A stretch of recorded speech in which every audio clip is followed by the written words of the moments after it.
Pada tanggal 1 Oktober 1965, Indonesia dikejutkan dengan siaran radio tentang pergerakan dalam tubuh Angkatan Darat Indonesia yang membentuk Dewan Jenderal Central Intelligence Agency (CAI) untuk melakukan kudeta terhadap Presiden Soekarno.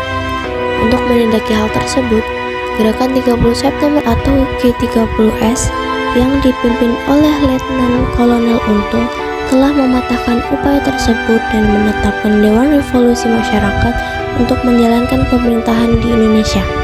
Pertentangan antara keabsahan dari pemerintahan Dewan Revolusi berujung pada kehancuran dari seluruh gerakan G30S. Partai Komunis Indonesia atau PKI dituduh sebagai dalang utama dari gerakan tersebut. Sebagai konsekuensi, mereka menjadi target pembasmian yang berujung pada genosida. Banyak organisasi mancanegara mengatakan bahwa apa yang terjadi di tahun 1965 adalah pelanggaran akan hak asasi manusia berat. Selain dari pertanyaan, siapa dalang di balik gerakan yang berujung pada pembantaian tersebut? Beberapa ahli mulai mempertanyakan apa yang melatar belakangi gerakan G30 yang berujung pada genosida.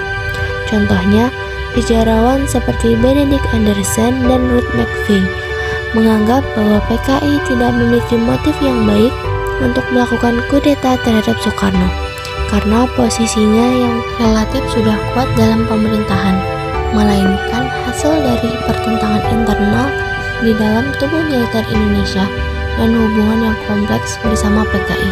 Faktor inilah yang kemudian menumpuk dan berujung pada malam berdarah tersebut. Dalam video kali ini, kita tidak akan mencoba menjawab siapa dalang dari peristiwa tersebut, melainkan kita ingin menjelaskan kondisi pemerintahan Indonesia dan sejarah hubungan antara berbagai aktor yang di kemudian hari akan terlibat di peristiwa G30 atau PKI. Sebelum peristiwa G30 SPKI, ada hubungan yang kompleks di antara tiga aktor utama, yakni Angkatan Bersenjata Indonesia, Partai Komunis Indonesia, dan Presiden Soekarno. Soekarno mendeklarasikan kemerdekaan Indonesia pada tahun 1945 dan kemudian secara resmi dilantik sebagai presiden. Setelah itu, Indonesia harus menghadapi berbagai agresi militer dan situasi perang dingin di mana praktek perang proksi menjadi kian marak. Maka dari itu, Soekarno memerlukan alat negara yang dapat segera digunakan untuk operasi militer yang dapat dimobilisasi dengan cepat. Sebagai orator yang ulung dan pemimpin yang berkarisma, Soekarno mampu menggalang dukungan dari berbagai masyarakat untuk mengambil bagian dalam mempertahankan negara. Hanya saja, militer Indonesia kala waktu itu masih terbagi menjadi beberapa macam. Military and Politics in Indonesia menjabarkan tiga macam militer di Indonesia pada kala itu.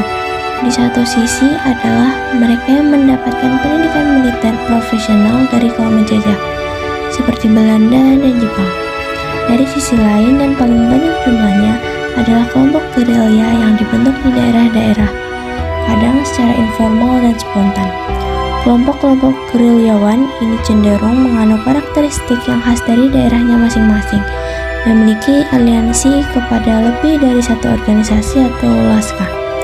Karena keberagaman dalam tubuh militer di Indonesia, baik dari keragaman latar belakang dan kurangnya persatuan ideologi yang kuat, konflik antara institusi, bahkan di dalam militer sekalipun kerap terjadi selama sejarah Indonesia. Contohnya, pada tanggal 3 Juli 1946, beberapa perwira menculik Sultan Syahrir yang dianggap terlalu mengalah terhadap Belanda. Pada tanggal 15 Februari 1958, peristiwa PRRI atau Permesta terjadi di mana militer kembali lagi saling berseteru, dan berbagai macam peristiwa lain. Gesekan-gesekan dalam tubuh militer ini tidak menghilangkan pentingnya keberadaan mereka. Mereka terbukti menjadi alat pertahanan yang cukup tangguh dan memiliki hubungan yang erat dengan Soekarno. Hanyalah pertahanan bukanlah satu-satunya fungsi dari militer Indonesia pada saat itu. Militer juga aktif terlibat dalam politik, baik dalam badan pemerintahan maupun perusahaan milik negara. Prinsip ini dinamakan sebagai jalan tengah, di mana militer tidak akan mengambil alih seluruh politik negara Indonesia, tetapi juga tidak akan selalu apatis. Menurut Harold Krauss, hal ini dimungkinkan karena lemahnya pemerintahan parlementer di Indonesia dan ketidakstabilan politik hubungan antara Soekarno dan militer semakin menguat pada periode demokrasi terpimpin. Namun, Soekarno juga mewaspadai untuk tidak terlalu tergantung pada kekuatan militer, karena kedudukan militer yang terlalu kuat dalam politik dapat berujung pada murungnya pengaruh dari Soekarno. Soekarno harus memiliki faksi lain yang setia pada dirinya, yang dapat menyeimbangkan pengaruh militer, dan aktor tersebut adalah Partai Komunis Indonesia atau PKI. Kemampuan terbesar Partai Komunis Indonesia bukanlah kemampuan berperang, namun kemampuan menggalang dukungan massa, terutama dari pekerja dan petani. Para pemimpin PKI menyadari bahwa doktrin materialisme historis dalam komunisme tidak dapat diterapkan di Indonesia, karena masih lemahnya kelas proletariat dan kelas burjuis. Selain itu, PKI tidak memiliki kekuatan senjata yang dapat menandingi militer. Alhasil, PKI lebih memilih jalan damai untuk mengambil kekuasaan, dan ideologi yang lebih fleksibel untuk diterapkan di kondisi sosial Indonesia. Dengan memiliki hubungan dengan Soekarno dan menyuarakan narasi nasionalisme, PKI mendapatkan legitimasi yang semakin meningkatkan statusnya di masyarakat. Hal ini bukan berarti PKI tidak mengalami konflik. Demi memperkuat basis dukungannya, PKI juga mengejar strategi front persatuan yang luas antara kelas buruh, kaum tani, borjuis kecil kota, dan borjuis nasional yang bersendikan persekutuan buruh dan tani di bawah pimpinan kelas buruh. PKI juga harus menjalin hubungannya dengan partai yang dibuat oleh Soekarno, Partai Nasionalis Indonesia. Hanya saja, PNI memiliki basis pendukung yang berwatak konservatif dengan kebudayaan Jawa yang kuat. Terlebih dari itu, PKI dan militer juga pernah terlibat dalam konflik di masa lalu, dan perbedaan ideologi di antara mereka semakin meninggikan persaingan ini. Inilah kondisi politik Indonesia pada saat itu. Soekarno memiliki dua pilar yang tidak dapat dipisahkan. Di satu sisi, militer sebagai alat pertahanan dan aktor dalam politik dan ekonomi Indonesia.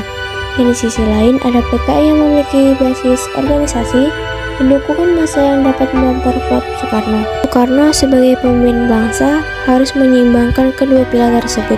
Apabila satu mulai lebih kuat dari yang seharusnya, mereka dapat perlahan-lahan mengambil kekuasaan dari Soekarno, bahkan menyelapkan pilar yang lain sepenuhnya.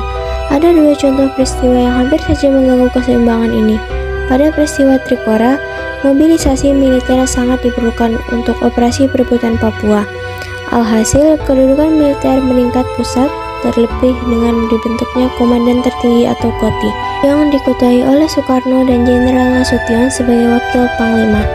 Untuk menyeimbangkan kekuatan militer, Soekarno menunjuk Ahmad Yani sebagai Kepala Staf Angkatan Darat, karena Ahmad Yani dinilai lebih setia terhadap dirinya. Selain itu, dia mulai menghilangkan hukum darurat militer seperti pada saat kejadian Trikora. Hal ini mulai berubah pada saat kejadian di Wikora.